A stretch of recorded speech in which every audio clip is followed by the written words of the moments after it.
Abang, ini kan udah cukup lama nih masuk ke Iya. dunia teknologi dan bisnis. Oke. Terus tertarik ke politik nih. Politik, wah.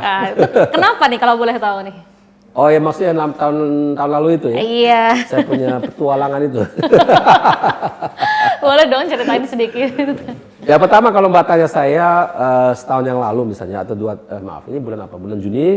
Katakanlah mbak tanya ke saya bulan Mei tahun lalu, Bang Ilham mau masuk dunia politik nggak? Saya wah kayaknya enggak lah, saya bukan untuk saya. Tapi memang saya di akhir bulan Mei yang lampau itu, jadi tahun 2024 berdiskusi dengan teman dan saudara dan mereka menyampaikan ke saya, Ham, kamu coba dong, ini kayaknya di Indonesia banyak orang yang ingin melihat ada wajah baru gitu ya. Kenapa tidak coba? Saya bilang, ya tapi apakah ada partai yang mau mendukung saya? Saya juga masih bertanya kepada diri saya sendiri, mungkinkah itu ya? Tapi di luar dugaan saya dalam waktu sekejap saya dapat banyak sekali dukungan, terutama dari dua partai, ada satu partai sebetulnya. Dan dengan itu saya mulai melihat ada peluang dan saya mau coba seperti apa. Dan ya akhirnya kan saya ikut dalam kontestasi pilkada di Jabar.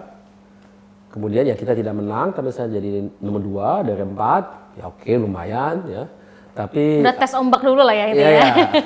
Tapi ya memang tes ombak tapi mudah-mudahan tidak jadi mual gitu ya.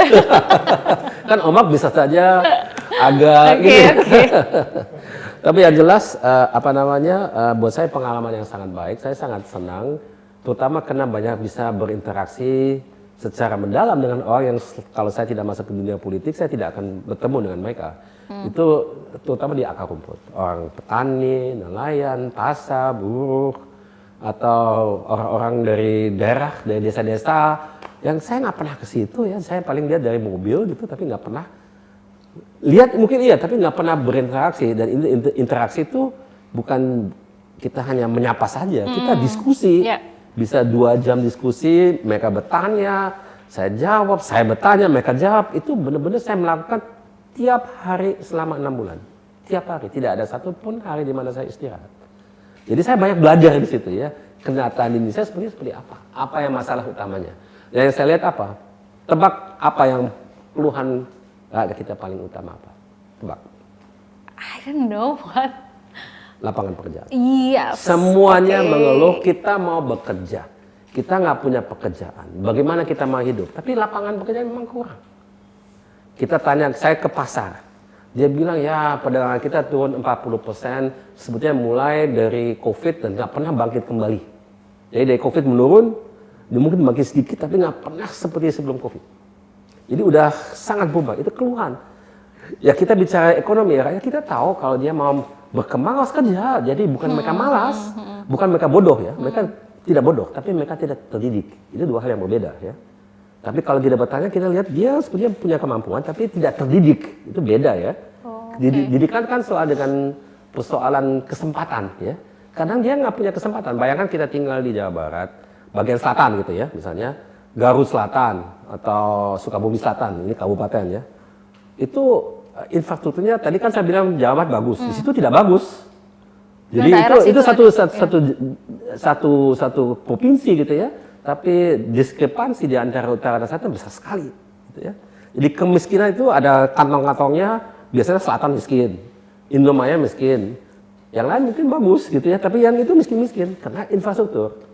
Jadi kalau kita mau ke sekolah, mungkin jalan kaki 1 jam, gitu ya, nggak ada jalan, gitu ya. Dan kalau rumah sakit juga nggak ada orang yang hamil nggak bisa dilayani dengan baik ya. Itu memang Indonesia gitu ya. Jadi diskrepansi di daerah itu masih besar sekali.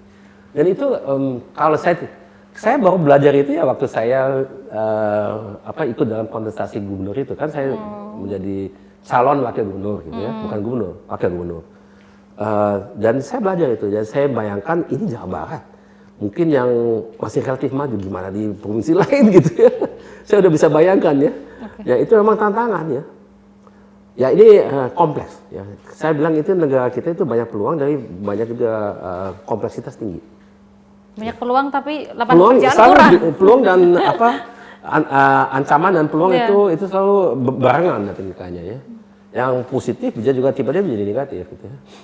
Ya. Tapi jangan kita cemas, itu memang harus kita hadapi gitu ya.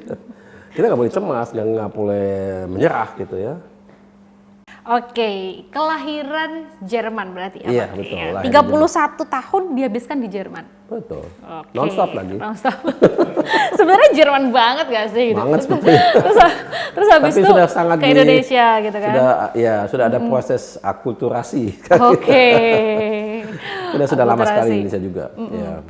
Boleh diceritain gak sih dulu berarti 31 tahun itu kan udah dewasa gitu di Jerman and Iya. then move to Indonesia. Enggak langsung, saya lewat Amerika dulu. Oh, ke Amerika dulu. Iya, saya pernah tinggal di Amerika tapi hanya 2 tahun. Baru dengan umur 33 saya pindah ke Indonesia. Oh, 33 Ya. di usia 33. Oke. Ya. Perbedaannya apa yang dirasakan? Signifikan sekali tidak bedanya di luar Oh, negeri beda kayak sekali gini? ya. Beda Apa sekali. tuh? Ya. Jadi pertama ya kalau saya bandingkan di dunia kerja gitu ya.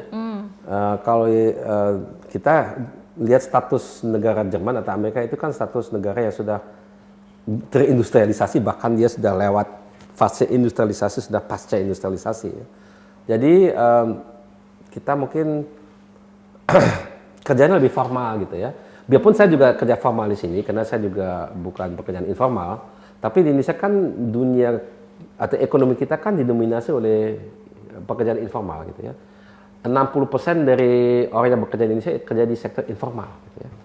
Jadi itu beda sekali. Kemudian juga saya dulu bekerja di Jerman itu sebagai pengajar ya. Saya di dosen peneliti. Di Amerika saya bekerja sebagai insinyur gitu ya. Di bidang industri pesawat terbang. Saya juga pernah bekerja di Indonesia di bidang itu, tapi saya lihat industri pesawat terbang di Indonesia pernah berkembang dengan baik, tapi saat ini agak stagnan gitu ya. Jadi ada produk-produk yang dikembangkan, tapi menurut saya masih banyak yang bisa diperbaiki di industri penerbangan kita. Industri pesawat terbang, bukan penerbangan. Karena industri penerbangan kan airlines ya, maskapai. Ini maksud saya industri yang membuat produknya ya. Jadi buat saya yang memang terbiasa dengan bekerja di industri, di mana kita membuat produk baru atau kita juga membuat proses baru, di kita itu bukan di Indonesia itu bukan fokusnya. Gitu. Belum ya, ada industri seperti itu, tapi tidak dominan menurut saya di Indonesia. Yang dominan itu misalnya sumber daya alam atau juga pariwisata, industri kreatif itu semua dominan. Ya. Jadi beda menurut saya. Oke, kalau untuk makanan. Oke. Makanan di sana apa sih favoritnya pas waktu di Jerman? Banyak lah. Saya suka dengan makanan Jerman. Oh ya? Iya, suka saya. Apa? Satu aja sebutin. Schnitzel. Apa itu? Coba describe me. Schnitzel itu kayak steak, tapi biasanya dibuat sangat tipis dengan palu gitu, palu dari kayu. Kemudian dikasih dikasih panade tau. Panade itu kayak dimasukin dalam telur kuning gitu. Kemudian ditaburi dengan roti yang telah dihaluskan. Jadi menjadi kayak risol gitu. Di atasnya itu agak saya nggak tahu bahasa Indonesianya apa, tapi digoreng seperti itu. Dagingnya mestinya itu dari anak sapi gitu ya, atau dari ayam gitu ya. Ada juga yang dari babi, tapi itu saya tidak makan. Oke. Ya kalau bahasa Indonesianya risol tadi udah dikasih tahu ya. Tapi variasi-variasi itu ada. Dan schnitzel itu sangat dikenal di mana-mana ya. Dan itu makanan Jerman Austria lah gitu ya. Oke. Yang paling terkenal itu Wiener Schnitzel dari Vienna. Itu enak sekali. Wah, enak. Saya suka sekali. Aduh. Dimakan. Tapi Mbak juga suka. Saya garansi enak. Oh, ya? Orang Indonesia biasanya suka. Karena itu ya kayak steak, cuman steaknya dikasih panade itu. Jadi roti yang dihancurkan kemudian diguling dalam roti itu sebelum digoreng. Sehingga jadi sangat crispy gitu ya. Enak sekali. Iya. Wah, itu di Indonesia populer kok. Oh, di Indonesianya itu dikasih tepung roti gitu ya, atasnya. Ya, maksud saya itu. Iya, tepung roti. Itu yang saya maksud. Itu panade maksudnya. Itu tepung roti, betul itu. Iya, itu saya suka sekali. Nah, fish and chips juga kayak gitu kan kadang-kadang ya. Kalau makanan Indonesia? Wah, banyak juga yang saya suka. Saya bisa masak loh. Wow, iya, masak makanan Indonesia nih? Banyak yang saya bisa masak. Karena dulu waktu saya tinggal sendiri, waktu kuliah, waktu kerja, waktu saya belum nikah, saya kan kadang mau makan masakan Indonesia, dari mana nggak ada restoran? Ada satu paling ya, tapi masa tiap hari ke restoran. Jadi saya masak sendiri dan dikasih resep oleh ibu. Dan ibu mengajarkan ke saya bagaimana masak.